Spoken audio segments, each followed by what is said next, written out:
I feel inadequate. The more they do this, the more I think I usually look like crap. Keith, that's not true. That's not true. Keith Smith has assembled the panel. We'll start the show, guys, in a matter of moments. Give the show a like and a share. This is your opportunity to get to know a candidate running for the 55th who we think the world of here at the I Love CVille Network and Real Talk. Judah Wickower is our fabulous director. Quentin, you feeling pretty good over there? I am feeling good. The coffee's starting to kick in. We're happy this morning. Yeah, it's a Friday. What's not to like? Donna Price, you feeling good? Feeling good. Good. We're going to have fun. Judah Wickower, we're in your hands, my friend.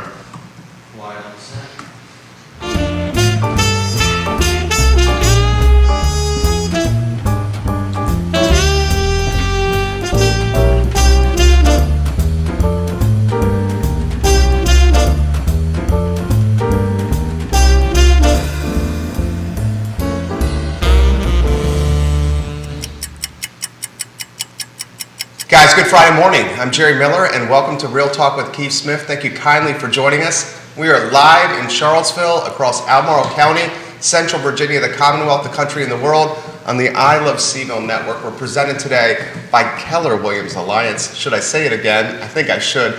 Keller Williams Alliance and Yes Realty Partners. We may or may not have the principal of Keller Williams Alliance on set, and one of the partners of Yes Realty Partners as well, and Keith Smith. Folks, so much to cover on today's show as we, for the first time, introduce you on the I Love CVille Network to Donna Price. Drum roll, Cannot please. wait for you guys to meet this lady who's running for the 55th District. She is just dynamic. Judah Wickower is our director. 10 years we've worked alongside each other. I call it a love-hate relationship. I love him. Sometimes I'm not sure the feeling is mutual, but he is a great guy, and he is my brother from another mother. Oh man, you got a total I know. total eye roll We've over talked there. about the eye roll so many times, haven't we, Judah? Let's go to the studio camera and let's welcome our panel. Folks, Keith Smith, you know, que pasa, amigo? Cabasa, amigo. How are you? I am doing good. Thank you for asking. You know, I can't think of a better panel to spend a Friday morning on. And I can't wait to get in and chat and talk. You know, we know all each other socially, professionally. So I'm looking forward to talk to Donna and talk about all the great stuff Donna's got in between those two voting ears with earrings. I know, we should put those on screen. Can we go to the should one highlight shot on Donna Price? She's got the best earrings ever. It says vote on there. I love them. And you would get to wear them all the time in Virginia. I know, you said that. It's so true. It is Yep. so true. Before we go any further, I think we all should welcome or say happy birthday to Neil Williamson. Yeah. Oh, I Yeah. love Neil. I think he's watching. Why don't we say a happy birthday Yeah, to we're Neil? gonna find out where he's watching from. He sent me a picture with palm trees. It looked like the Outer Banks. Was it not? No, that was a palm tree. So that's further south. I know it wasn't out west because when we texted, it was still dark out west. But Well, don't underestimate Neil. no, but I understand that. But the picture, The had geography. the sunrise coming up. The geography. The So geography. Thank you, Donna. for Happy keeping me- birthday, Neil Williamson, guys. Quentin Beckham, you know him as the principal of Keller Williams. And Donna Price, chairwoman, Albemarle County Board of Supervisors, 55th District candidate. Why don't we start with Donna? Introduce yourself to everybody that's watching the show. All right, thank you, Jerry. It's great to be here. Keith, Quentin, good to see y'all. And welcome, good morning, Central Virginia. I'm Donna Price, born in Louisiana, grew up in Georgia, spent 25 years in the Navy and the Judge Advocate General's Corps, which gave me an opportunity to live, travel, and see the world and the United States. And those experiences have really affected how I see the world. In addition to my military service as a prosecutor, defense counsel, criminal judge, commanding officer of the largest legal office in the Department of the Navy, I worked with Congress for 2 years where I was responsible for all medical and personnel issues affecting the Department of the Navy. I've been a corporate counsel for a defense contractor, senior vice president for a healthcare company. Most recently elected to the Board of Supervisors, and this year I've been very blessed to serve as the chair of the Board of Supervisors. In December, when the Supreme Court of Virginia announced the new districts as a result of the 2020 census, and I saw that the new House of Delegates 55th District was finally going to be competitive again after Albemarle County had been gerrymandered into 4 districts 10 years before. I knew that that was where I needed to go next. Public service is really what motivates me, and I'm really looking forward to the opportunity, hopefully, to go to Richmond and be able to do some things at the state level that we're just not authorized to do at the county level. You know what? Should we do this? There you Donna go. Price. Well done, Donna. That sounds like a sizzle reel Oh my to me. goodness gracious. Cut that into a highlight reel, please, and let's play it. Jim Hingley highlighted the gerrymandered nature of the district and how it's not so much so now. Jim Hingley also was sitting in Keith's seat the other day and announced his campaign for re-election as Commonwealth's attorney in Albemarle County. So I'll get out of the way. Keith, we talk about candidates all the time. This is one of the most dynamic ones in our footprint. Well, I read the bio, and I know Donna well. I read the bio, and I may or may not have retained all of that, but listening to what You read? yeah, I know. It's amazing.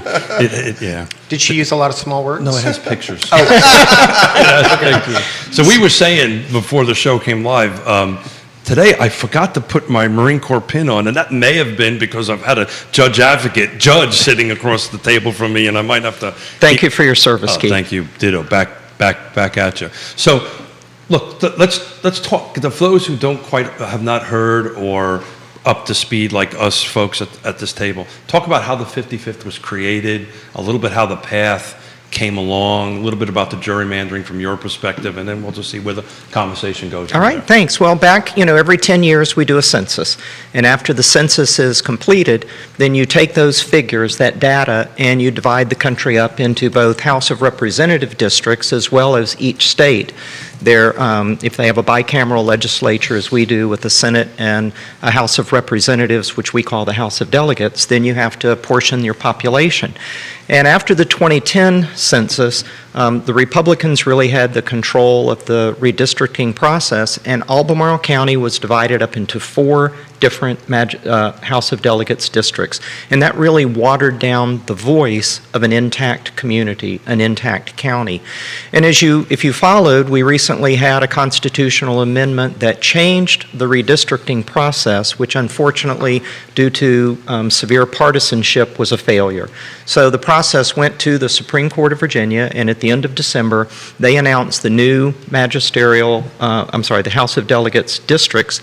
And Albemarle County now is divided into 2 districts. The city of Charlottesville, with part of what we call the urban ring of Albemarle County, is the 54th district, very ably represented by Sally Hudson.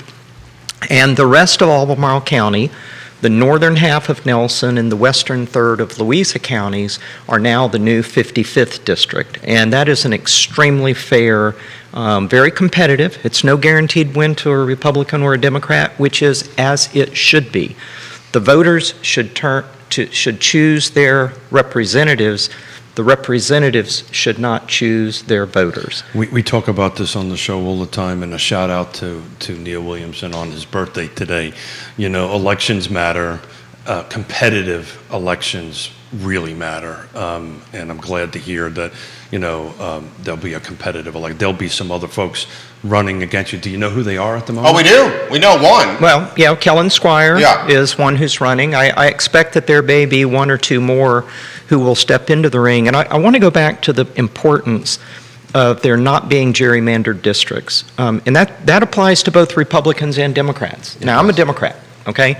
But there are places in this country where a party in power has so manufactured the districts that voters are in that even though they may have a minority total vote of the population, they come out with a massive majority of elected representatives. And that is not representative government. Representative government is one person, one vote, as close as possible, so that the numbers, Keith, if you've got 100,000 people in your district, and Quentin, you've got 100,000 in yours, and me and Jerry, we all have an equal voice in the say of government. Fair and equitable. That's exactly it, Keith. And I think you made a good point about districts and elections being really competitive. Because when they are really competitive, it brings a lot of issues to the surface. It allows some really good dialogue between the candidates. And I think we end up with a better informed public. Absolutely. And it avoids extremism. And the problem when you have... On either side. On either side. Yeah. And again, either side. I am for fairness and justice, equity. Well, as a And- judge, I'm sure that that's what you're bringing to the table. All right, thank you. I would like to believe that is the case. I know it's the case. Well, thank you. So running for the 55th, talk to us about the inspiration of why you made this push. Well, public service has always been what motivates me. Carl Jung, Albert Einstein, all the way back to Socrates, Plato, and Aristotle, they talk about the philosophy of service. And I've really always lived by the mantra that the only life worth living is a life of service to others. That's why I spent 25 years in the Navy. It's why I ran for office here. I was asked to run for the Board of Supervisors, and that meant a lot to me that people came and asked me to do it. But, you know, we live in what's called a Dillon Rule state, and there's a difference between Dillon Rule and Home Rule. In the Navy, it was the difference of the philosophy between Westpac and Lant Fleet. Westpac was you can do anything you want unless they tell you you can't. Lant Fleet was you don't do anything unless they tell you you can. Well, in a Dillon Rule state, counties can only do what state government allows them to do. So give examples of that, Donna, real-world examples of that Well, that affects everybody. Well, right now, for example, the county just approved a meals tax increase. We are required by state law to have a flat percentage amount. It does not matter how much you are spending at the restaurant, you're going to pay the same percentage. That actually ends up being regressive against people with a lower income. So what I would like, and I've actually talked to a couple of people just the other night, I mentioned it to Sina McGill, what I would like to see is a progressive meals tax. If you go out to eat, you pick up food to come home, and I'm just going to use rough figures, and if it's under $100, you pay 4%. If it's $100 to $200, you pay 6%. Because people who have limited income are not going out to restaurants and spending hundreds of dollars on meals. It's sort of the tax version of inflation that we're seeing. Who does it affect the most? Exactly. Yes. And everything should be that way. But at the county level, we can't do that. We can have a tax, but it has to be a flat amount, a flat percentage, regardless of what is spent. The same thing applies to property taxes. I would like to see where our property taxes are that the less valuable houses pay a lower percent of income of property tax than those who have the wealthier, the larger, whether it be a bigger home or a bigger piece of property. Again, because what's happening is if you have a flat percentage across all spectrums, those with the least amount are having to pay a higher percentage of their income. And I believe that those of us who have I was raised in a life of privilege. You know, white, intact family. I'm transgender, I was identified male at birth, but I had all of the advantages that go from those privileges. But you take other families that are dealing with generational poverty, and they don't have those privileges. So what we need to do is recognize that those at the bottom need more assistance, those at the top can afford to pay more. Our income tax is that way. Why shouldn't we do that with the other taxes? But we can't do those things at the county level. That is something that has to come from the state level. Some of those may require constitutional amendments, by the way, For the state. at the state level. When you And- say constitution, we're just going to make sure Right, we're not at the state talking level. about I'm not federal. talking about federal. At the state level. And that's another thing that's important for people to recognize. I mean, I am the champion of the underdog. Equity, inclusion, civil justice, social justice, equal rights are very important to me. And those rights need to be enshrined in constitutional provisions, not merely a statutory enactment, because a statutory enactment is only as good as the next election. All it takes is a different party to come into power, a different group, and the statutes can be changed literally overnight. But constitutional protections, they are much more enshrined in our life. Much more difficult to change. Yes. The birthday boy, Neil Williamson, Oh. just where chimed is he? in. Hey, Neil happy Williamson, birthday, where- Neil. Where are you watching, Neil Williamson? We love your event at Three Notch with the Free Enterprise Forum. So you got voters asking you questions. Okay, let's so answer. this is from Kevin Higgins, who's in Greenwood, All right. Albemarle County. Good morning, Kevin. He says, what advantages do you see to the new 55th, whether you win or not? Good question right there. Absolutely. And the important thing is that for the first time in over a decade, the voters of this part of Virginia will actually have a collective voice. And whether that's me, another Democrat who runs, a Republican, we will know that for the first time in a decade, the voters of Albemarle County and a little bit of Nelson and Louisa will have their voices heard collectively, not divided up. You know, united we stand, divided we fall. So that's a great question, and I think the voters of this district will be much, much happier and hopefully more excited about this campaign because it will be their voices being heard in Richmond. So you have, when we talk about taxes, that feels like a hard push when you're talking about how taxes work. Are there issues that you think are shorter term, faster fixes that you would like to bring up to the district level that you can't address at the county level? You know, there's so many things that we really need to work on. But, you know, we deal mostly at the county level with land use issues, zoning, development, environmental. We also deal with schools. And I think there are some things, improvements that need to be made. As a supervisor, I'm very cautious and careful in that I don't play in other people's pool.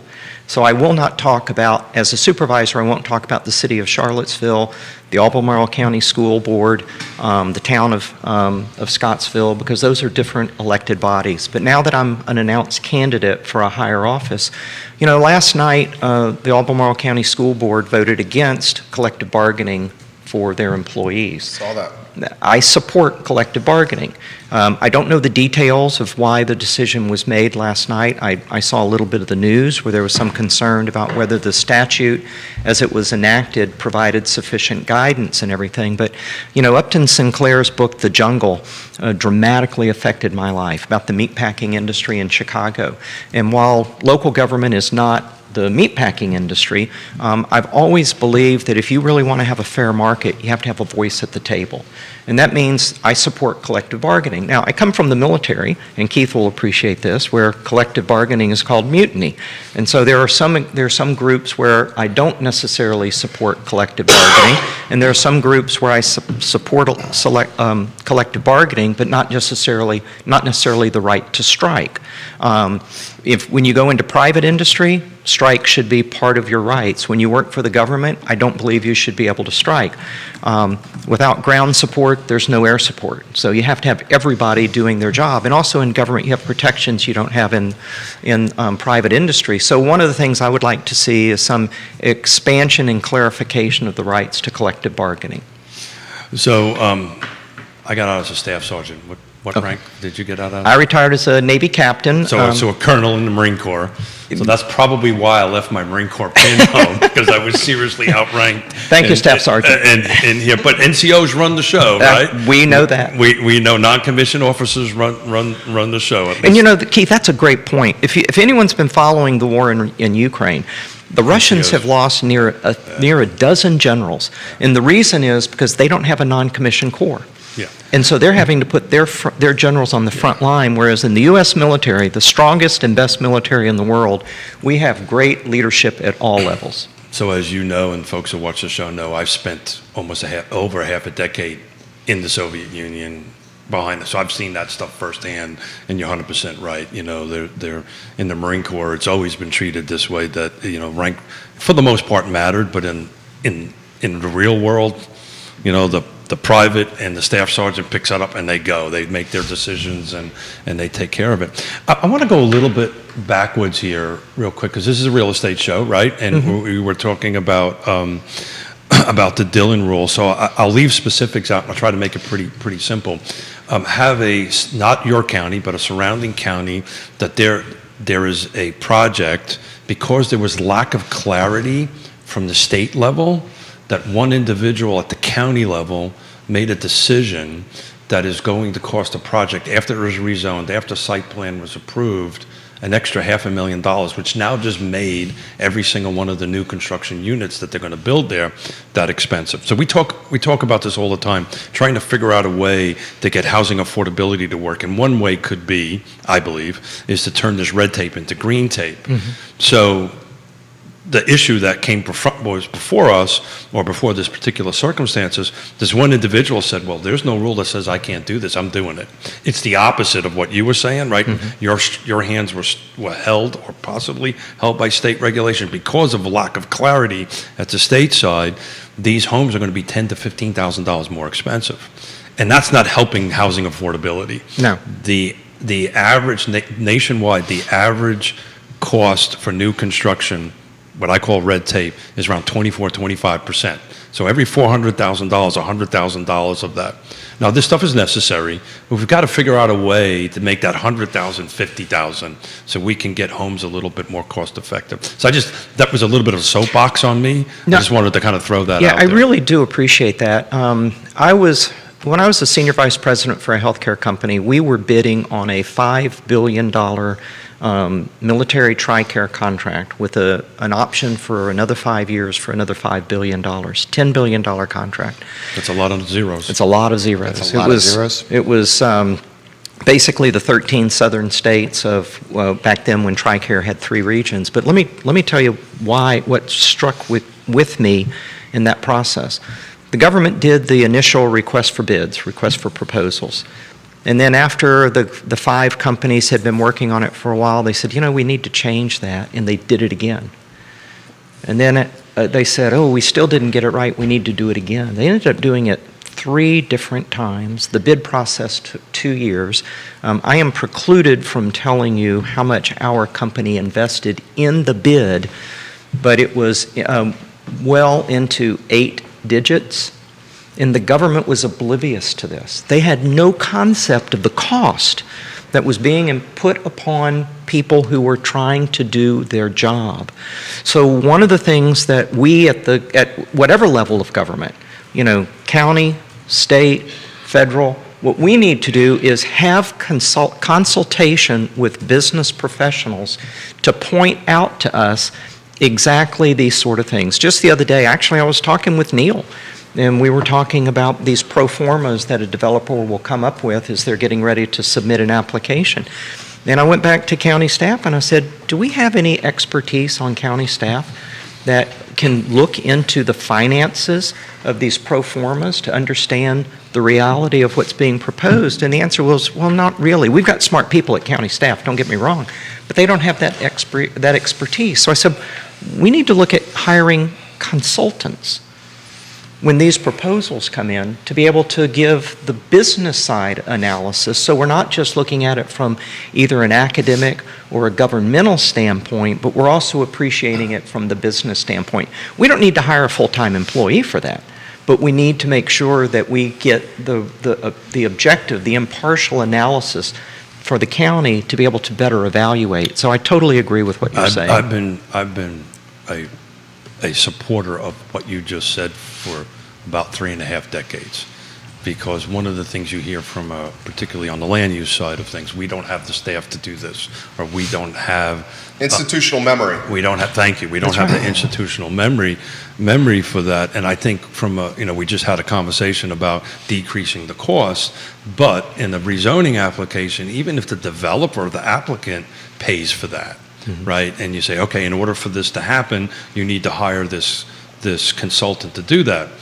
But let's be honest, when you get behind the dais and people come up to the podium, the NIMBY folks that don't want it anyway are not going to believe that came from a consultant on the end of it. But Yeah, but that's what we get paid the big bucks there you go. to do. There you go. How much is that big buck? Is it 16,800? It's around 17 right now. We are Yeah. looking to increase it. Hold it. I bought coffee and you get paid that much money? I know. Every year. Oh my God. Without fail. No, but that is what governance is about. Yeah. It's about listening to all sides. It's objectively taking into consideration, recognizing the difference between a NIMBY versus what is NIMBY. best for not just the community, the neighborhood, the district, the county, but what we do in Albemarle County affects our neighboring counties. It affects Central Virginia. And that's literally, we joke about it, but that's what we get paid to do, is to make those decisions. And back to housing, we're talking about taxes and how they disproportionately affect people based on where you're at on the economic scale. I think housing's the same way. as we continue to push up prices, as it takes longer to put doors out, as we stretch out the time from permit to key, while all of that is happening, we're slowly pushing the middle class down lower and lower. And every strong economy, whether local or statewide, Middle class. requires a strong middle Strong middle class. class. And so I'm really interested. I would love to see you move up to the other level, but I also know that most of this is dealt with at the local level in terms of things we were just talking about. Well, all politics are local, except in the state of Virginia when the Dillon Rule says you can't do this. But Jerry's got, I think we got some questions maybe you might want to. We have voter questions Okay. coming in. Okay. And I want to, Gwendolyn, I'm going to get to your question here. She's a voter. She's watching in Holland right now, but she's a voter in your Ooh, she's district. back at home. So before I get to Gwendolyn, I want to get to your announcement post, which I found just absolutely dynamic and just so well written and so clear of thought and concise and just this is why I'm doing it. You put it on Facebook for everyone to see. It was absolutely on point. One of the items you referenced in that announcement was you felt a little, I don't know if handcuffed is the right word, on the board. No, not handcuffed, no, it was just that limitation on, because of the Dillon Rule. Yeah. On the things that we can do. And Jerry, thank you for that. You know, I've known, actually, since I got elected as the supervisor, I had not planned on running for reelection. But there was a need, I was approached, and I was more than willing to step up and serve to fill that need. But I really have been interested in the state level. And so when the redistricting came out, I knew I was going to run. I was making all my plans for my pep rally, rah-rah, get my friends there, we support Donna. And when that leaked draft of the Supreme Court decision that would overturn Roe versus Wade came out, I said, I cannot wait another day. Put all of that rah-rah pep rally aside, I need to make a statement and a stand right now. And one of the reasons I'm running is to support individual choice. And I don't want to get too partisan, but the Republicans will often say, we want smaller government, we want government out of your lives. Well, I think they want government out of business, but they're trying to put themselves in your bedroom, in your lives, in your personal, private decisions. And whether you believe that abortion should or should not be available, I think that's the woman's choice to make in consultation with her physician, and that the government should not be stepping in to say that. Just as I believe, that someone should be able to marry who they want to marry. Individuals should be able to get contraception without the government telling them they can't. And so those are all of the equal protection under the law reasons why I really want to go to Richmond. I would like to see Virginia constitutional amendments that will protect individual choice. Comments coming in. We'll acknowledge the Times-Dispatch on the feed here. John Blair, attorney at Stanton, watching the program. This is from Gwendolyn. She has this for Supervisor Price. What is your strategy to instill more affordable housing in our community, similar to paying lower taxes for homes that are valued less? Well, What concrete steps are you taking? What are your thoughts on community-supported housing, such as small home communities for the homeless? What would you do to see this come to fruition? Well, a lot of good ideas there, Gwendolyn, and Keith and I were talking this week, Neil and I this week, about a lot of these things. And one of them is that we have to have regulations that protect the environment. I don't think anyone is going to contest on that. The other thing is, as Gwendolyn just mentioned, we have to have all different kinds of housing because everyone has different needs. And that means we have to have temporary housing, short-term housing, rental, purchase, different sizes. We need to go away from the old style of residential zoning, which is detached single-family on fairly large lots that results in urban sprawl, and be able to build more dense, but with a variety. We just had a proposal come before us in front of the board, and what I loved about it was it had that full mix of housing, from detached single family to duplexes to multifamily to affordable units to I mean, and so that's what we have to do. And we have to have connectivity between the neighborhoods. We've had a couple where people have literally, and, give them credit for being candid, come and testified in front of the board and said, we support affordable housing, we just don't want it here. Or we don't want these people. Literally use those words. Literally those words. Or say, we don't want these people coming into our neighborhood. You'd rather the kids walk down a street that doesn't have a sidewalk rather than cut through your neighborhood. We cannot allow that. So a lot of the things that the county is already doing, going to a more form-based zoning is one thing, requiring multiple types of housing in a development.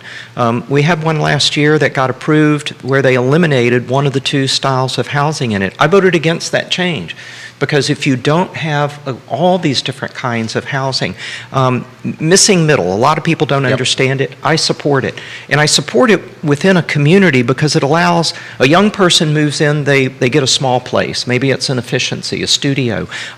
They marry, they have kids, their family gets bigger.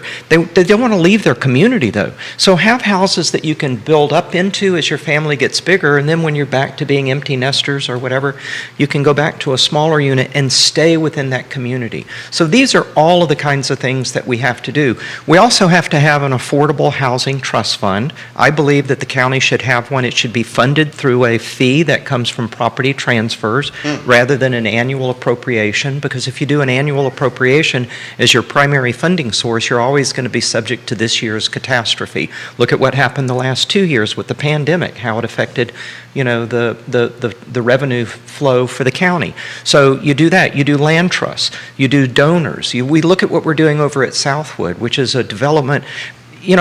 Let's be frank here. If Southwood had been inhabited by white people, it would never have been allowed to last as long as it did. But because it was mostly brown and black people, we allowed that development to continue far longer than it should. Now, one of the concerns was we didn't want to displace the people who were living there. But, I give all of the entities that are involved in redevelopment of Southwood credit for what could be a model that leads the nation, where you've got all of these different groups, the public-private partnership. None of these should be overlooked. No one size fits all. We've got to look at all of them. Quentin, that's a lot. That's a whole lot all at once. I'll let you jump in. I'm sorry, I don't do 8-second sound bites. No, that was well said. That was dynamic. You're totally Well, fine. this is long format, so that's what this is supposed to be. So you're doing great. So I feel like you've laid out what feels like a 4-year plan. Because there's so many steps from here to there and so many competing needs. There's a lot of things that seem very reasonable sitting from where I sit, that when I bring in other people, they're less reasonable because how it affects folks. We want to fix things, using Southwood as your example, but we want to do so in a way that doesn't displace people. When we add that requirement, it adds 3 steps. Each of those steps costs something. What's the first step? What, of all the steps that we want to take and all the places we want to go, we need to know what the first mile is.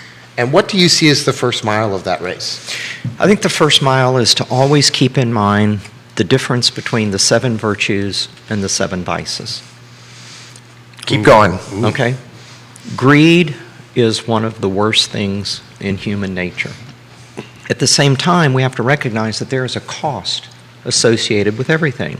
Speaking recently with a developer who had a meeting with a government official, and when they went through the pro forma and saw that there was a profit built in, the government official said, we need to get rid of that profit. It's like, well, if you get rid of the profit, you got rid of the development. These are businesses. These are companies. They have to make money. So the first thing is... And it's a funny thing, Don, I interrupt you for a second. Yeah. Nonprofits also have to make money. Oh, they do. So It's just a different... Because I chair a couple of them. So the Right. fact that it's nonprofit, that doesn't mean that that's just residual Exactly. income that they can use for some For something else, yeah. So I'm sorry to jump in. And it's, no, thank you, Keith. And it's most simplistic. A corporation makes a profit that goes to the shareholders. A nonprofit makes a profit that goes back into doing Sure. their mission and everything. So if we start with that, and people really come to the table with honesty and candor, recognizing that there is a cost associated with everything. Housing affordability, Keith, I know you like to use that rather than affordable housing. I prefer it. Whichever term you want to use, every affordable unit has to be subsidized in some way. That's Otherwise, they're market value. That is correct. Okay? So the thing that always comes down is how much affordable housing can we afford to build? Because someone has to pay for that difference, that delta. It has to be filled in.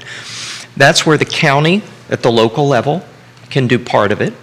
Nonprofits, our wealthy benefactors. We are blessed in Albemarle County in Central Virginia with literally thousands of very wealthy people who have the best interests of this community at heart. Last night I was at an event for one of the Rosenwald schools, St. John's Rosenwald School. Julius Rosenwald contributed about $5 million in the 1920s and 30s to help build 5,000 of these schools, mainly for African American individuals to go to school. This was back in segregation.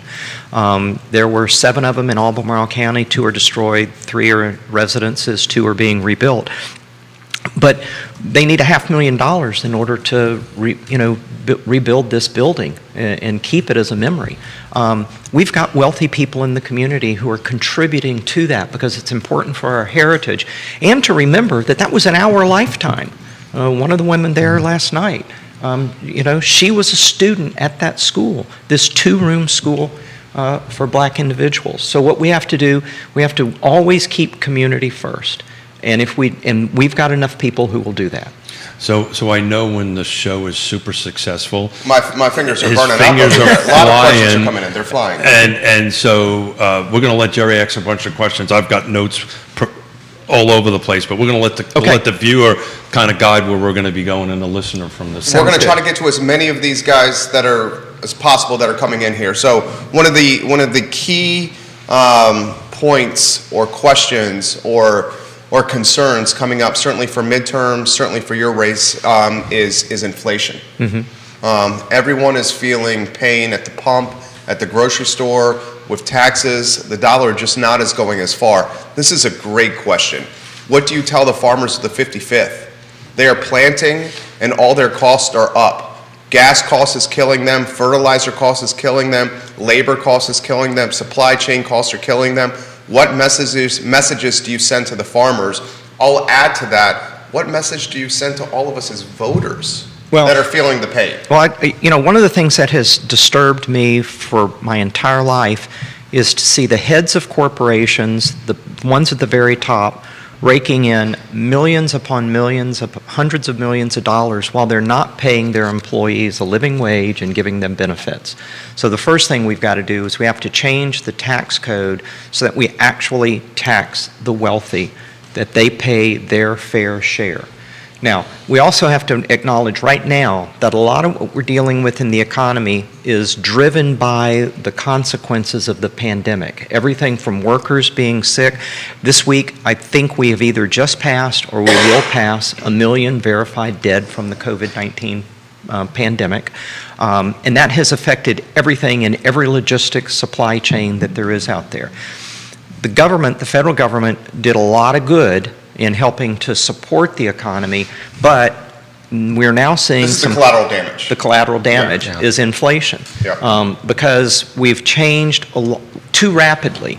Most change needs to take place relatively, how do you eat the elephant a bite at a time? You got to do it progressively. Don't tell my wife that. Okay. She's a lover of elephants. Okay. Actually, elephants are my favorite animal, and I'll tell you why in a little bit. But you have to do things somewhat slowly in most instances. But the other thing we've seen, and one of the reasons that employers are struggling to get workers, is the workers have been abused. I mean, they have been overworked, underpaid, underappreciated, and that's why I go back to collective bargaining. Hold it, I work for my wife. I've got to take a note here for a second. But when workers have an equal voice at the table, then there is going to be more fairness. And so I think those are some of the things. In terms of some of the things with inflation and going back to the farmers, agriculture is the largest industry in Virginia. I don't remember the exact figure, but it is the largest industry in Virginia. And agriculture covers everything. It covers the food you eat, the wood materials from the forestry industry. In our community, we have all these wineries, cideries. All of that comes from grapes and apples and all the other fruit and everything. So we have to do the things that help the farmers to be able to survive. Maybe there are some subsidies that the federal government needs to come out to farmers to reduce their fuel costs. Just the other day at the Farm Bureau event, I was talking to them, and they're talking about, and I couldn't even remember the exact figure, but how many dollars per day these farmers are going to be spending on diesel fuel in their tractors every single day, and it just blows your mind away. So we've got to get aid to the farmers themselves. So I'll jump in here and I'll let Quentin kind of finish the train of thought. Last year, that was the statistic from Lisa Sturtevant, who's our Virginia Realtors chief economist. Doctor, excuse me. The number 2 GDP, I can get this right. GDP. Thank you, Quentin, save me here. Save me here, sir. Is our industry, the industry that we're in. Is real estate. Is real estate. Number 1 is government, actually. Producer of revenue into the state coffers is government. Number 2 is our industry. And at some point, I want to get back to my housing end of it. And this is all great. This is awesome. But I know Jerry's got a ton of questions. But Quentin, jump in here. I do. We talk about things like inflation, and we have a long history with that, but we don't have a very repetitive history in dealing with inflation. And I wonder sometimes, everything I read says that getting out of inflation is probably going to suck. Yeah. Because it always sucked. Because originally, It's going to be a recession. Originally, inflation was surrounded by COVID, which was something that was coming to an end. And we thought it was going to leave the room, and that once it left the table, we would see an acceleration of the economy again. And it has turned out to not be the case. There's other factors that are doing it. And if you go back in time, we got rid of the 14% inflation by shutting down the economy and trading that inflation percent for interest rates. And I wonder what it feels like to be an elected official where people often want simple solutions to complex problems.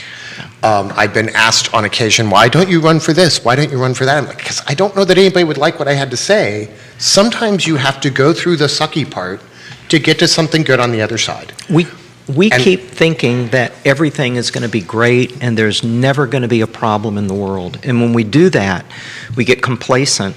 And you've always got to think about short-term, intermediate, and long-term objectives and consequences. And so sometimes you've got to do something immediately. When Obama saved the auto industry, it wasn't just Ford and GM, that it was all the collateral businesses that were associated with that. And so too frequently, we only think short-term. What is this going to do for me today? And we forget about long-term. Back to housing. That's a typical government failing. It's typical failing everywhere. It is, but I think extremism promotes it. Because if you spend most of your time running to the right, and then you turn around and you run to the left, you can't do and that. then you turn around and you run to the right, you never move forward. No. It takes 30 times as long. You're absolutely So right. we have 3 business owners here at the table, and 4. She owns a 4. business. I apologize. 4. Yeah. My apologies. She owns a Don. law firm. My apologies. So I know on the business side, we're always doing 12, 36, 60-month business to. plans, strategies, and planning. So we always are looking at that. On the government side, it's a little the problem with the government is you only can do this once a year because you can't project. You can't say, okay, well, we're going to build a better widget, and we're going to build this better widget, and this better widget should make us more money. So there is a little bit of hamstringing on the government side, but it does seem like, and I've been involved in this for 35 years, looking long term and budgeting long term and planning long term sometimes gets missed. Actually, that's one of the advantages of the U.S. Senate, because they're 6-year terms and only 1/3 are elected every other year. We have institutional memory. You do. And it also makes it easier to maintain these longer-term plans where you have the House of Representatives where every other year the entire body is elected. And the swings of the mood of the electorate can ultimately end up causing exactly what you said, Keith. So We saw that this past November. Yes. We saw that when in Virginia. Yeah. And so, but I want to get back to housing and affordability. Not everyone should own a home. Absolutely. I mean, everyone should be able to have the opportunity to try and acquire a home. But this is a unique circumstance, and I'll let Quentin jump in on this because he's far more expertise on that. But rents are outpacing home ownership rates. Home ownership increase. I think everybody needs a place to call home. Right. And so we need all styles of housing. Yep. You need everything. I think you bring up an important point about the missing middle. I think putting varieties of housing in the same community prevents the creation of economically separated neighborhoods that then intrinsically separate people by race and class. And allowing that to exist in a single community is helpful. But you're correct. Not everybody is in a position to own a home. They still need a place to live. Right. Where that is affects transportation and taxes and government services. Absolutely. And so being able to accumulate infrastructure and people in a similar locality works really well if you can make that happen. So I think if I was to pick the top two things that I'm going to worry about as a business owner and as a member of Central Virginia, inflation is going to be a problem, and how do we make sure people that are in fragile or brittle poverty don't completely fall over the edge? Secondly, if we don't have places for people to live, we're going to continue to stagnate the economy and the middle class. And housing is the cornerstone of everything else. It is. Housing, jobs. If you don't have a place to live, you almost can't get a job. So to put, So you have to increase supply in order to reduce costs. So young. Yesterday, I'm sorry. I No, don't go mean to ahead. jump No, over no, you. please, please. Yesterday was Red Day for Keller Williams. Renew, energize, I donate. think we have a photo. It's a day of service. We have a photo. Well, let's get that on screen if we could. It's one of the things I love about the company. So yesterday, in 51 countries and every state across the nation, people of all stripes, ethnicities, and political backgrounds stopped doing real estate for a day to donate to a need in their local community that they chose themselves, and we took the Blue Ridge Area Food Bank. You can see it on screen. This is from just one of our 3 sites, food we collected, and it mirrors what you were saying about public service. I believe when you help other people, you can get everything you need by helping other people get Absolutely. what they need. We were standing there setting up at this one site and putting up tents and the tables, and we started setting out signs, and one of the gentlemen that worked there came up and asked us what we were doing. We told him, and he kind of broke down a little bit, and he was thanking us for this, and he was saying that in spite of working this job full-time and another job full-time, he was still having to access the Blue Ridge Area Food Bank to put food on the table, and frequently was living out of his car. Yep. And this is somebody working 2 jobs, both full-time, minimum wage, Yep. but 2 jobs. And And he has no place to live. And Millie Winstead was on the show 2 days ago, and she said the Blue Ridge Area Food Bank, to your point, can't even keep up with demand right now. No, they can't. Last year, they gave out 24 million meals, and across the country, food banks are the third rung in food provision. But last year, they were paying 6% per pound for produce through programs that they access. Today, that's 11 cents per pound, if you're thinking of how their costs were. And it was really touching to see people come together, but this is probably not going to get simpler for us in the short term. And so I am curious, how do we make housing, how does this guy find a place to live? He has family to stay with, but they're so far away from where the jobs are, with gas prices so high. It erodes his margin. He spends 5 or 6 nights a Yeah. week sleeping out of his car because he can't go back and forth, pay child support, and put food on the table. Well, one of the things, and this does tie in with housing, so give me just a second. One of the Yep. things is increasing availability of health care so it's not tied directly to your employment. I was at Food Lion, and the cashier is talking to a customer, and he asks her if she's going to be at some event that night, and she says, no, I didn't get home from work till 1 o'clock, and I had to be here at 6 this morning to open the store. So he leaves, and I said, I'm sorry, you had to work here till 1 o'clock last night, and you had to be back at 6 o'clock this morning? She said, no, that was one of my other 2 jobs. She had to work 3 jobs, 50-something hours a week. She gave me the figure of each of the jobs. Now, try imagining balancing 3 different schedules each week Sure. with different employers. And a household. And a household. In I order- can't even manage mine. I have an assistant. in order to make enough money to support I have herself multiple ones, and and I get health care. Because none of the employers gave her enough hours that she qualified there. So one of the things is we have to change that dynamic. When you do that, when everyone can get affordable health care not connected with their employment, That is something really insidious that you that then is one of the steps towards increasing, well, we have to increase the supply of housing. We have to increase the variety of housing. By doing that, we reduce the cost of housing. The other thing is, and some of these only work where you have a sufficient mass of people, but regular, reliable, and affordable public transportation. And one of the things Albemarle County is looking at is a variation of the on-demand using Jaunt to connect with CAT and Pantops in 29 North, which will help people have a better, more reliable, more efficient and faster aspect of public transportation.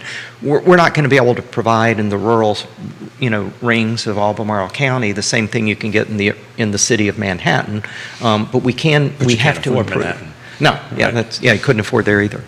Okay. A straightforward question here. Republican in the governor's mansion. Delegate, should you be elected, 2-year term? Right. How do we make an impact here? Well, when I was speaking with Governor Youngkin 2 Fridays ago at the governor's mansion, I'm on the Virginia Council on Women, and we were up there for a reception recognizing about 20 young women with scholarships they have been granted. We were able to have a very warm interaction because not everything has to be partisan. This was a nonpartisan event. We were there to recognize young women going into the STEAM age, science, technology, engineering, math, healthcare, those areas. So by forming relationships that are not always yelling at each other, he and his wife, their gracious hospitality to us who were there, he knows who I am. He gets a briefing book. He knows that I'm the chair of the Albemarle County Board of Supervisors and I'm a Democrat. But the two of us, with his wife, we had a great conversation and made a connection there. And that's what you do. When I worked with Congress, the first thing they told me, other than just remember, your job is contingent every single day on what you do, was never take things personally. What you've got to look at is this issue right now. Where does that person stand? They may be your opponent on this issue today, but tomorrow they're your supporter. So never take it personally.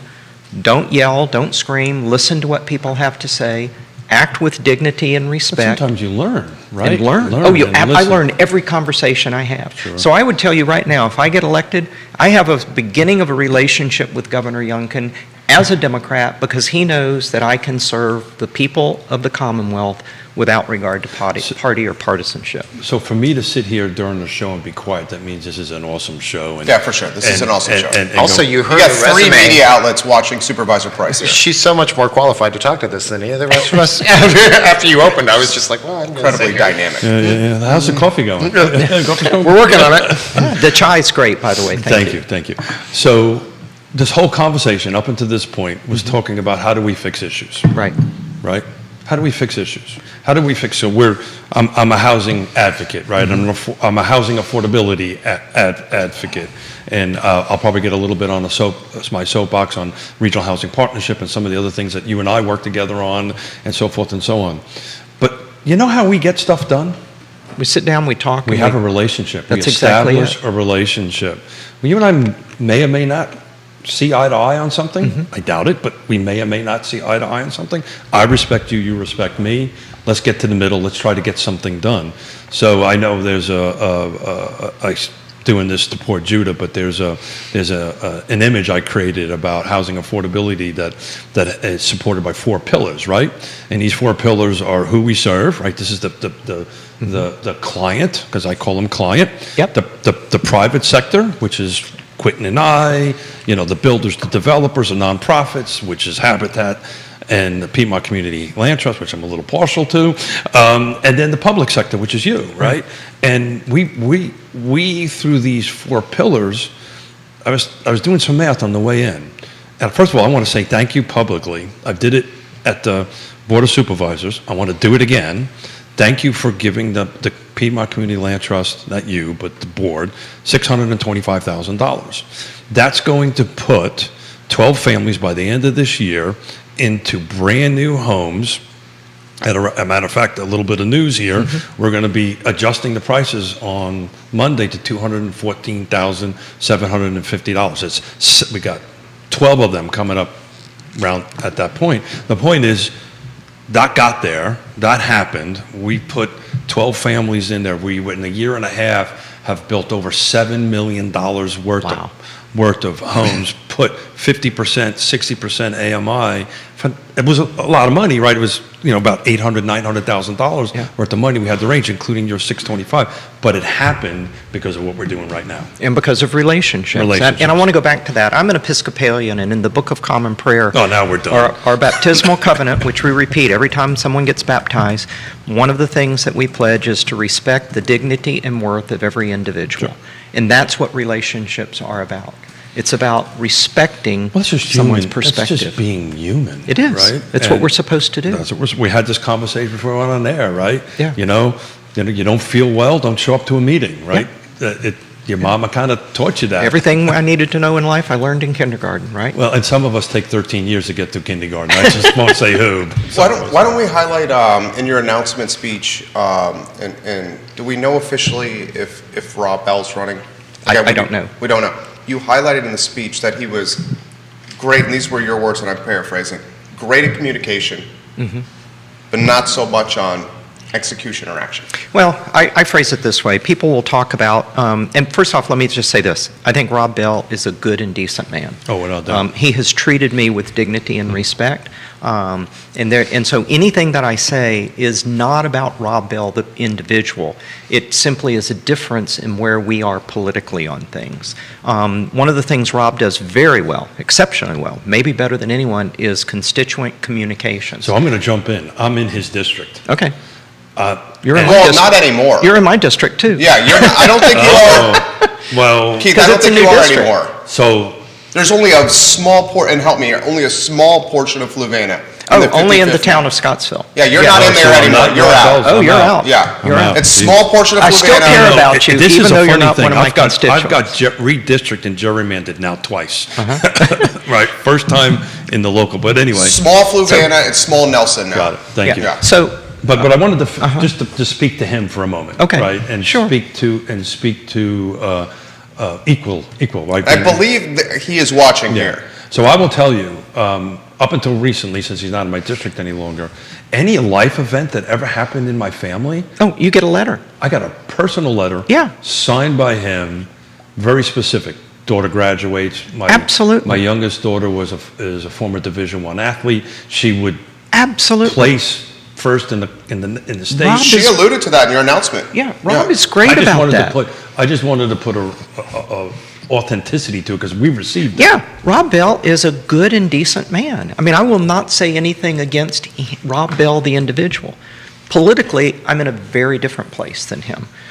Rob Bell proposed legislation which, if passed, would have allowed the Attorney General of Virginia to swoop in and take any criminal case away from our locally elected Commonwealth's Attorney, Jim Hingley. I believe that was a direct response to the actions that Mr. Hingley and several other Commonwealth attorneys in the Commonwealth of Virginia had taken for Joe criminal- Plantania as well. Yes, Yeah. exactly, for criminal justice reform. And if anyone has followed any of our actions at the Board of Supervisors, you have heard me repeatedly say that I believe there is an over-criminalization of minor misconduct. I was a prosecutor, a defense counsel, and a criminal trial judge. I am not a softie on crime, but I look at the difference between violent versus nonviolent crime, and many things that we make crimes end up having a lifetime of consequences when they could easily be handled as a civil or administrative matter. And also as for the poor, we have to stop making money the major way in which we I punish was poor recently people. part of a grand jury, and I'll keep it very high level on that, but it was the defendants or the accused, coming before this was folks stealing TVs to buy drugs and so forth and so on. And I raised my hand and I asked the question, I said, where's the drug dealers? Yeah. Right? Hold it, time out. Why are we not prosecuting the The drug other thing dealers? is, if in that situation, we have to look at cause and effect, cause and effect. Why did the crime take place? Because the person has a substance abuse issue. What do? We should be attacking the substance abuse issue. That's the underlying basis upon which that crime took place. So I don't want to have an attorney general in Richmond coming down here into Albemarle County where we elected our Commonwealth's attorney and taking cases away. That to me is not the way to do it. So we've done this on Real Talk over the years, 3 some odd years in elections where we had 2 folks running against one another, sit here and have this long conversation. Would you be willing to do that if that ever? Oh, of course, Of of course. Now, the other thing is, one of the great things about military law is, as a judge, we were required to look at each offense and each offender, which is different than having sentencing guidelines, which the federal courts and many states courts use. Now, you always have to watch for abuses, but it allows you to take 2 individuals. We're just going to assume, I know neither of you would ever do anything, but we'll assume for a Anymore. moment that the 2 of you may have committed Unless you've got video proof, and I think it's been doctored. the same offense. I'm talking about him, not me. Okay?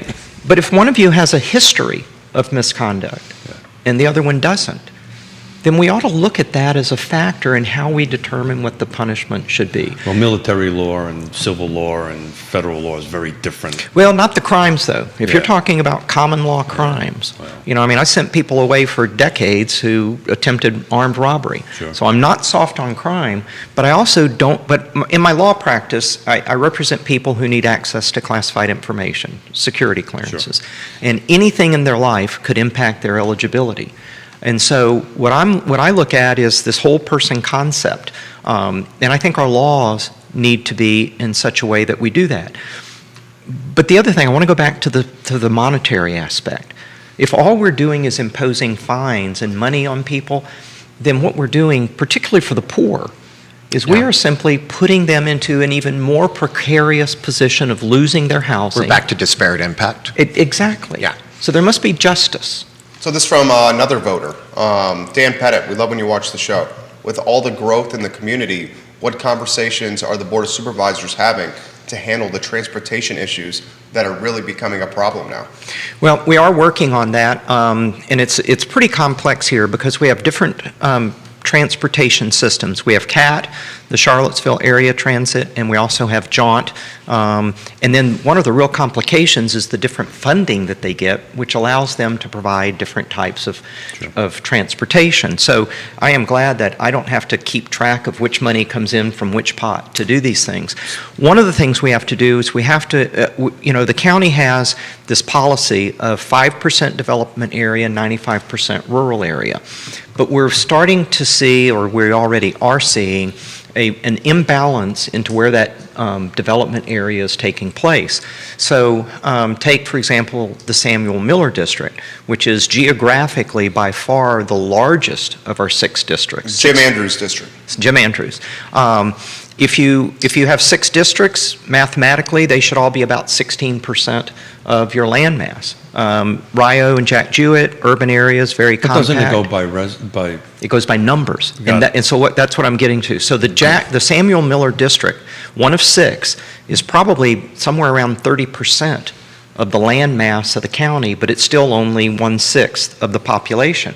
So I believe one of the things we have to start looking at is expanding part of the development area into that northern part of the Samuel Miller District, which then allows transportation to be more efficient.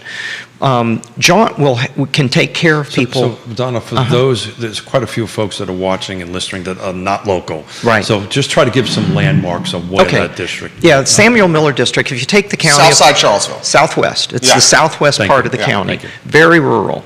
All of the districts have a little bit of urban development and a little bit of rural, but this particular district is almost all rural, and that's making it very difficult for transportation. So if we can increase some of the development within the urban ring area in that northern part of Samuel Miller, which is the southwest corner of the city of Charlottesville, then we can have more efficient So transportation. you are proposing and an advocate of increasing the 5%. Is that No, what- I don't think we have to yet. There will come a time, no matter how efficient we are in developing the 5%, I there think you're will closer come. to it than you think. Oh, I believe we are. But I'm not necessarily saying today we have to expand it. Got it. But no matter how efficient we are, if our population continues to grow, which it does, we have to anticipate that there will come a time when the county will have to look to expand, because you can only either go out or up. And so we can do a little bit of both. But I also, Keith, I want to be very clear. I want to protect our rural environment. of course. Because why do people want to live in Albemarle County? Because of its beauty. We don't want to see We have the same sprawl. struggle in Fluvanna County. It's the same conversation, Yeah. right? You know, there's urban portions of Fluvanna County, and then there's rural, and everybody agrees with that. But I'd really like to get Come on, Quentin. Quentin, You've got something to say. in. Do you think the 5% keeps land prices high? Because developers are looking, and, Albemarle is a huge county. It is The city clearly is a built factor. out. It is clearly a factor. And when you get into the rural area, then you've got to deal with a 21-acre, 31-acre, 2-acre development right. Infrastructure. Infrastructure. Or lack thereof. All of those things. All of these are factors. And what we have to do is a balance, recognizing that every action has a reaction, an equal and opposite reaction. Well, that's the reason why I love That's this 4 pillars, right? Because if one of these Right. pillars are off. And you have to stay in the center. I mean, I am a slightly leftist center principled pragmatist. I'm not on the extreme. I identify much more as a principled pragmatist than I do with any political that. party. I like that. How about comments coming in from more voters? Sure. Renewable energy for the 55th. Any thoughts on that?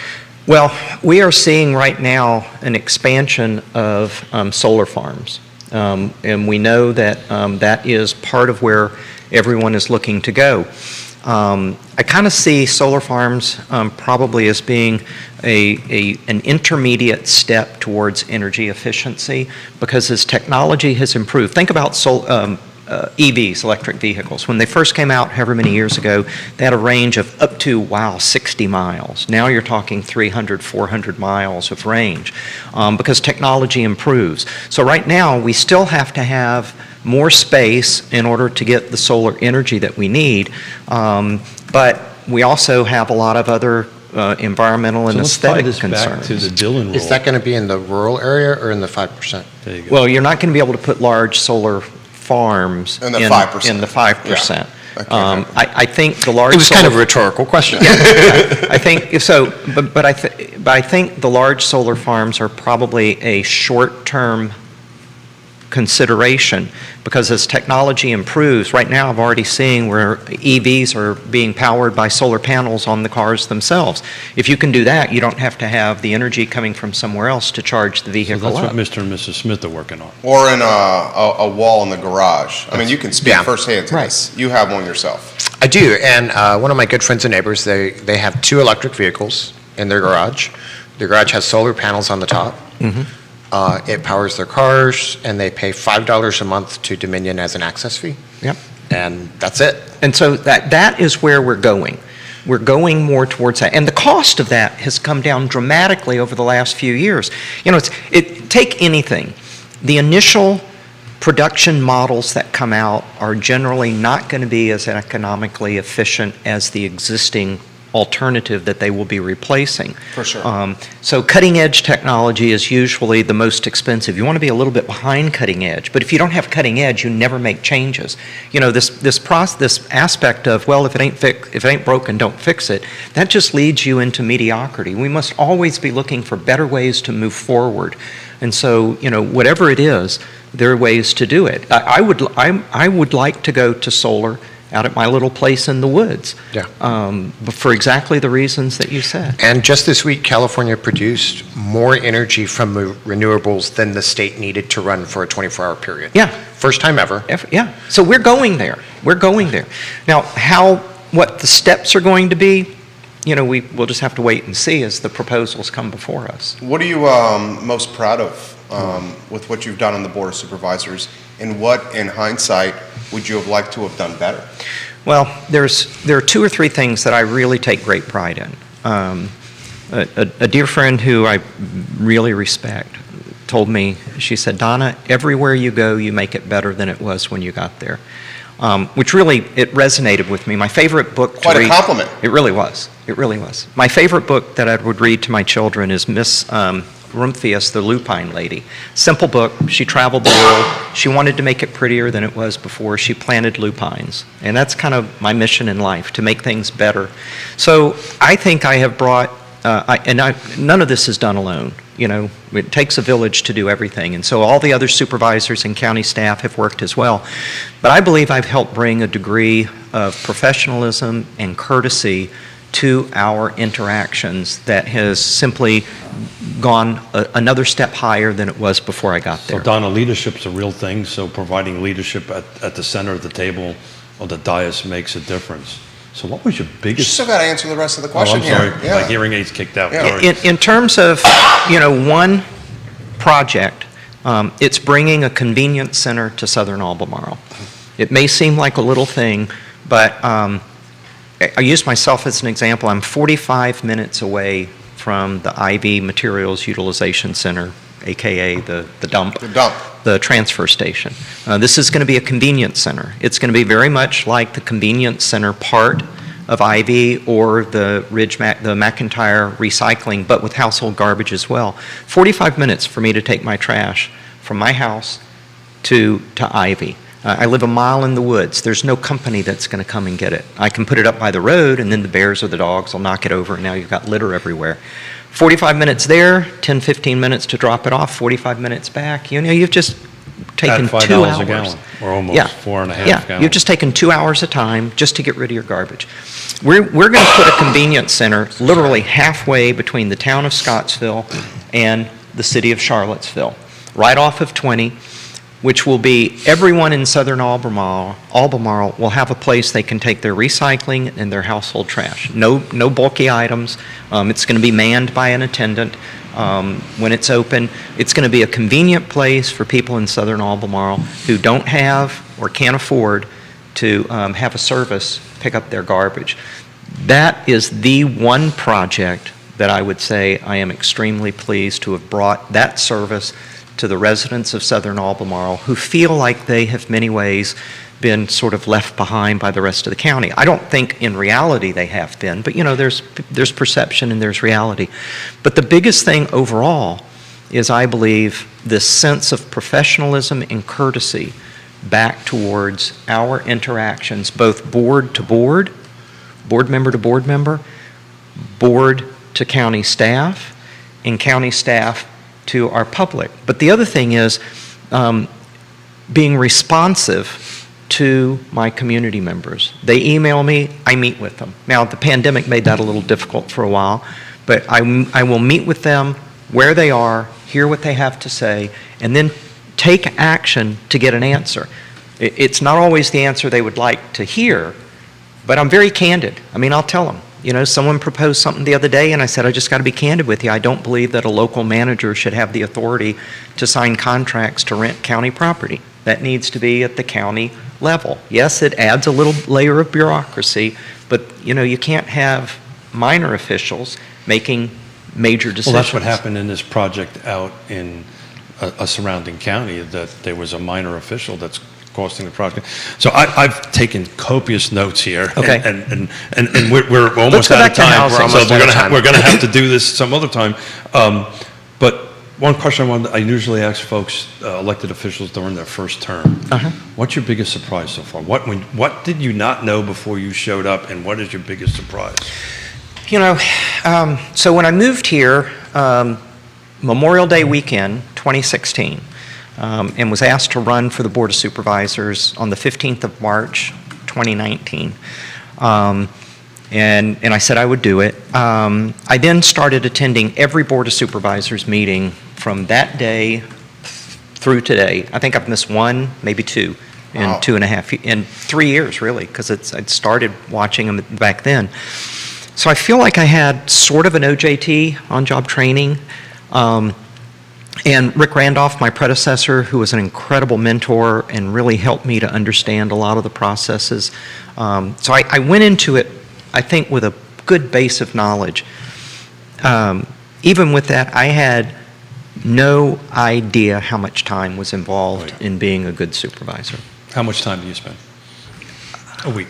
I don't think you can put it into the normal kind of I know I see work you schedule. more than a couple hours. Yeah. That's Every night this week I had an event before the pandemic. So I started serving January 2020, and in mid-March we went on the pandemic, lockdown.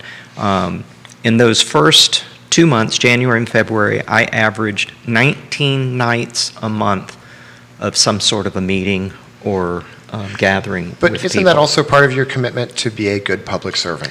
It is. I'm It not, would be I'm not possible not complaining. to compare. No, I'm not But complaining. I'm somebody just else saying could probably sit in that seat and not pull 19 nights. then I don't think they're doing their job. I mean, we had Vice Mayor Juan Diego Wade on the show, and he said he spends about 18 hours a week Yeah. as vice mayor and city council. So any elected official, somebody who's running for office, I have this very direct conversation with them. Yeah. If you're not going to budget 15 to 30 hours a week, Oh, that's Then- not even close. That's not even Do close. that. And again, I'm not complaining. No, When I no. said that, I mean, you I'm do just saying, everything commitment. I had no idea how much time was involved. so when I ask that question, it's usually one or both of these. Didn't realize how much time, and the budget process was much more in-depth than I thought it was going to be. The budget process was fascinating, and we are really blessed with county staff. And let's talk about the budget. So, March of 2020, we are meeting in a conference room in Lane, County Office Building, talking about our budget, and the pandemic is coming on. County staff had just spent probably 6 months preparing a very in-depth budget for us. Within 2 or 3 weeks, they had to do an entirely new budget. Sure. I mean, you can't do that without incredible staff. How large is your budget dollar-wise? Well, right now it's $585 million. That's a big budget. That's a big budget. So, That's 2x plus Charlottesville cities, to put that in perspective. yeah. So in literally a matter of weeks, they came back with an entirely new budget. And in the next 2 years, we had no idea what the economy was going to be. Were we going to have the revenues? We cut our expenditures back dramatically. And under Jeff Richardson, our county executive, we went to a 336 for that fiscal year. Do the first 3 months, do the next 3 months, see where we are, do the last 6 months. You guys did a great job. I think so too. I really do. Now, there's some pain that went along with that. One of them was in the Navy, we'd call it gapped billets. When people left certain positions, we did not refill them. Yeah. And that meant we fell behind on getting some of our community development permit work and reviews and things like that. But now we're hiring staff Yeah, back that was up. pretty substantial, though. There were months and months. And It was a building permits. yeah, it was a problem. I mean, we acknowledged that, but we did not know at the time what we were going to be able to afford. What if we had gone back into a 2008, 2009 Great Recession? So we have an obligation to provide services to our community, but that means we also have an obligation to be a viable government entity. So this has been an awesome show because I didn't even get a chance to get to the hours of numbers that I did about housing. So we're going to have to save all this for a future show. Why don't we close on this? You got a lot of people watching you here. Why should folks, the voters watching, vote Donna Price at the 55th? Because what I will do is bring balance to government.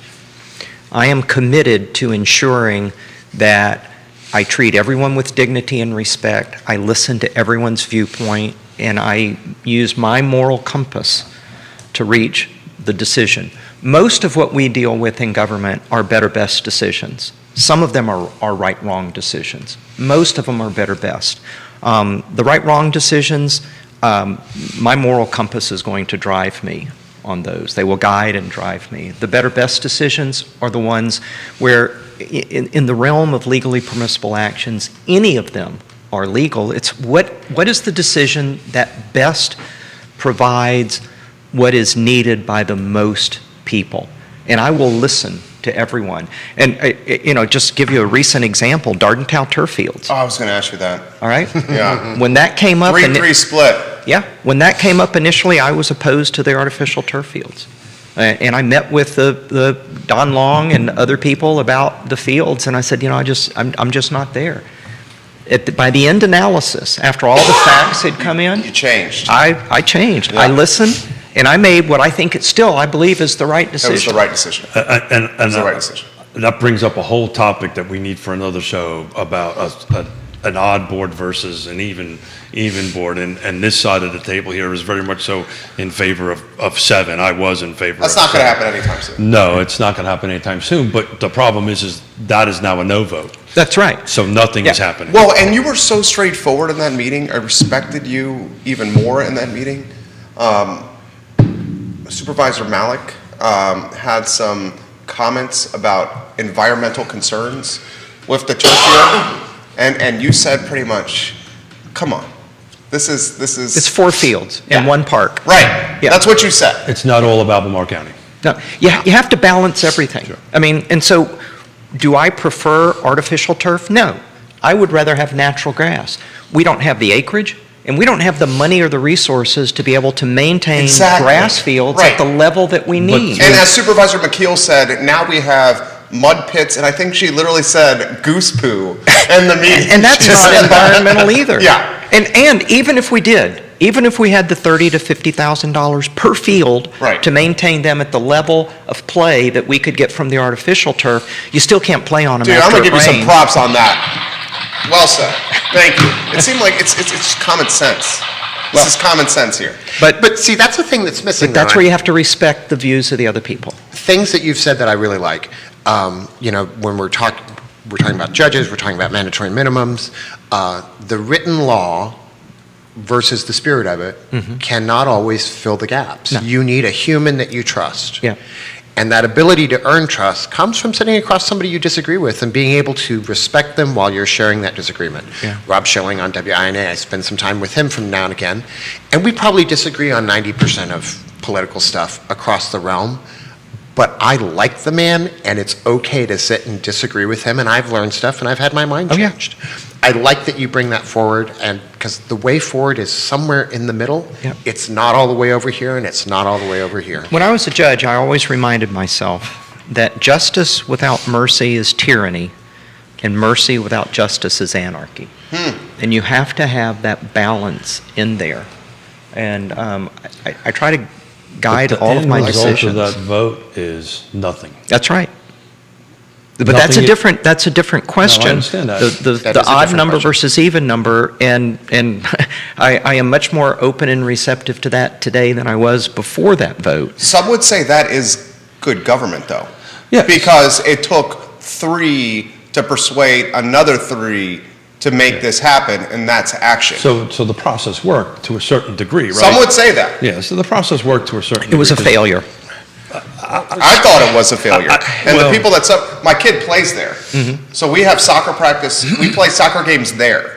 And he and his team, literally this weekend, Saturday, we will be there. It is a mud pit Yep. that he's playing And on.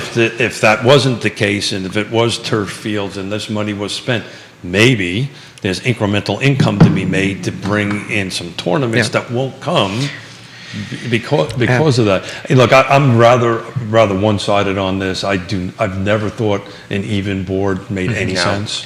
And my biggest issue with it goes back, this is a military doctrine. The only thing worse than a bad decision is no No decision. decision at all.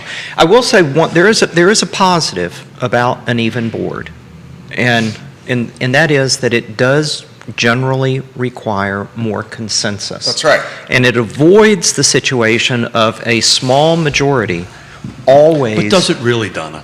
I'm That's- sorry, I'm going to get on a soapbox Yeah, on we're- this. Does it really, right? Because the no side of whatever the vote is always has an extra vote. They always have an extra vote. So they have 4, Yep. right? So they don't really have to come to the table. But what I don't want to see would be a 7th seat that's at large. No, I would not want to see a 7th seat at large. And if we had at-large one of the other things to remember is Albemarle County and Prince William County are the only 2 counties in the Commonwealth of Virginia that have a county executive form of government. And That's people don't exactly right. realize that. Yeah, exactly right. Different counties, different governments. That's exactly Under a county executive form of government, if we have an at-large, that person is automatically the chair. And one of the advantages we have in Albemarle County is that every year we elect a chair, which means that we are not stuck with a bad chair for 4 years were that to happen. We started the show Navy Marine Corps, so I got to keep simple things because I'm a Marine, right? Uh-huh. I'm just talking math. And one of the arguments against going to an odd setup, Mm-hmm. whatever it is it only really affects land use. No, That it was affects said- everything. That was said quite often. Mm-hmm. This is a situation that it affects a non-land use scenario Yeah. where nothing is happening. Jerry's wonderful little son is going to be playing in mud. Yep. Literally in Hey, mud. All-state soccer, Does he hate it state that much, though? championship. I mean, mom and dad do. Coached And- it for years. Yeah. But I will say this, though. In now almost 2.5 years on the board, I think there have been 4 tie votes, 3 on land use, this Yeah. one. And that's not a bad record for Albemarle County. I'm really Well, it's disappointed in dependent on this who's outcome. sitting in those seats, Well, obviously. well, the other 3 were all deferrals, and 2 of the 3, I believe, came back. The third one came back by a different applicant and was approved. So at this point, this is the only, This issue. this one issue, Darden the Fields. Town. That's the Yeah. only one that we have not reached a resolution on. And I'm very disappointed, and I'll just leave it right there. I'm very disappointed in that outcome. Well said. That's the show. Yeah, man. This show was dynamite. You were awesome. Oh, thanks. It was Seriously. fun. This It was great. Awesome. I'm never this quiet. 11:40. That makes She two is of us. awesome. This is Real Talk, guys, on the I Love Seaville Network, presented by Yes Realty Partners and Keller Williams Alliance. Donna Price in the 55th just, I think, crushed it. Over 90 minutes of long-form content right here. The show will be archived at realtalkwithkeithsmith.com, of course on iloveseville.com as well. We should applaud Judah Wickower, our director, and that's the program. Round of applause. Guys, we are up in 50 minutes with Kerry Rock of Do Good Seaville, talking some of the nonprofit work he's doing around Central Virginia. Thank you kindly for joining us. Have a good morning and a good weekend. Take care. Thanks. Thank you.